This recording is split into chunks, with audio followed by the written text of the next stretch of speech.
Mnogi vrtlari misle da se prihrana voćaka obavlja isključivo u proljeće, kada sve buja i kreće sa rastom.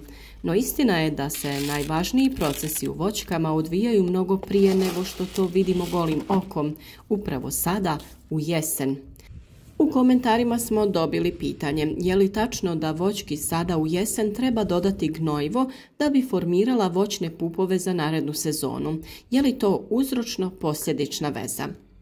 To nas je potaknulo da ovu temu malo detaljnije objasnimo kroz ovaj video, pa ostanite s nama.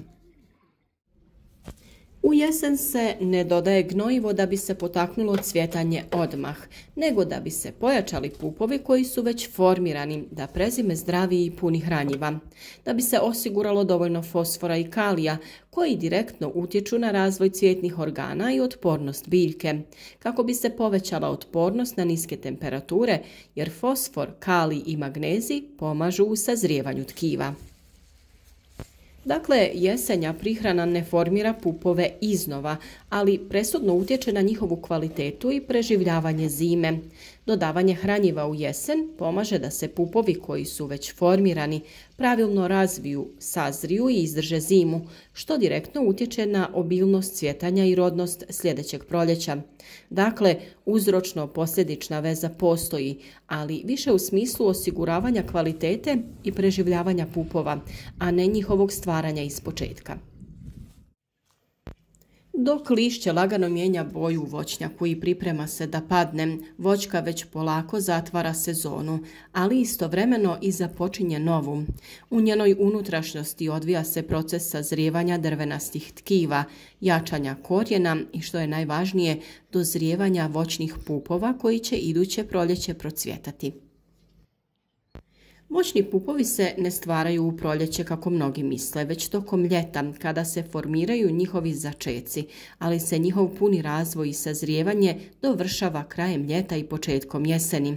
Upravo zato je jesen razdoblje u kojem voćki trebamo pomoći da prikupi dovoljno hranjiva i energije, da ti pupovi prežive zimu i dočekaju proljeće spremni za cvjetanje.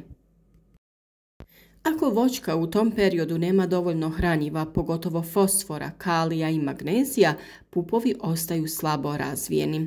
To često ne vidimo odmah, ali se posljedice pokažu u proljeće: slabije cvjetanje, sitniji plodovi ili čak potpuni izostanak roda na pojedinim granama.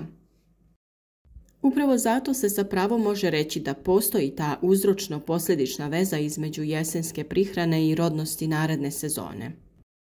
Zato ćemo sada reći koja gnojiva je najbolje koristiti u jesen. Naime, jesen nikako nije vrijeme za dušik. On potiče rast novih mladih izdanaka, a to sada nikako ne želimo, jer taj mladi prirast neće stići odrveniti i smrznuti će se na prvim minusima.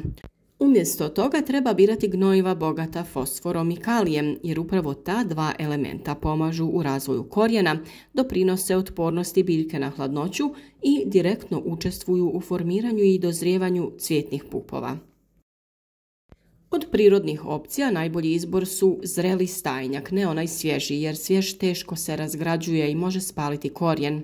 Tu je i kompost kao stabilan i siguran izvor hranjiva, drveni pepeo koji je odličan za kalij, ali ga treba koristiti umjereno, oko 100 grama po kvadratnom metru, te koštano brašno ili fosforit kao izvor fosfora za dugotrajan učinak. A za one koji vole prirodne tekuće pripravke, dobar izbor su i čaj od gaveza koji je bogat kalijem, te koprivina juha koju treba dodati u blagoj dozi i sadrži mnoge minerale, ali treba koristiti slabiju koncentraciju. Takve prihrane ne samo da hrane tlo, nego i potiču razvoj mikroorganizama koji razgrađuju organsku tvar i čine hranjiva pristupačnijim korijenu. Najbolje vrijeme za jesensku prihranu je nakon berbe, ali prije nego što tlo potpuno zahladi, dakle od sredine septembra do kraja oktobra, ovisno o klimi. Gnojivo se može plitko unijeti u tlo oko stabla u zoni korijena, ne uz samo deblo, a zatim ga lagano zaliti.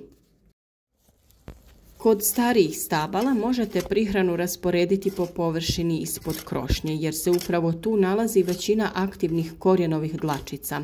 Ako koristite organski materijal poput stajnjaka ili komposta, možete ga prekriti slojem malča. Tako će hranjiva potpuno prelaziti u tlo tokom jesenskih kiša i zime. Kad u jesen prihranjujemo voćke, ne radimo to da bi one odmah reagirale rastom, nego da bismo osigurali zalihu energije za proljeće. U tom smislu jesenja prihrana je poput ulaganja u štednju. Ono što voćka sada pohrani, to će iskoristiti kada se probudi iz zimskog sna. Zato, iako jesen u voćnjaku izgleda kao vrijeme mirovanja, ona je zapravo vrijeme nevidljivog rada i pripreme za novi ciklus. Voćke sada pune svoje spremnike hranjiva, a mi im u tome možemo pomoći. Jedna lopata komposta, malo pepela i sloj malča sada znače desetke zdravih cvjetova u proljeće. A kad procvjetaju, biti će jasno da je svaki jesenski zalogaj hranjiva imao svoju svrhu.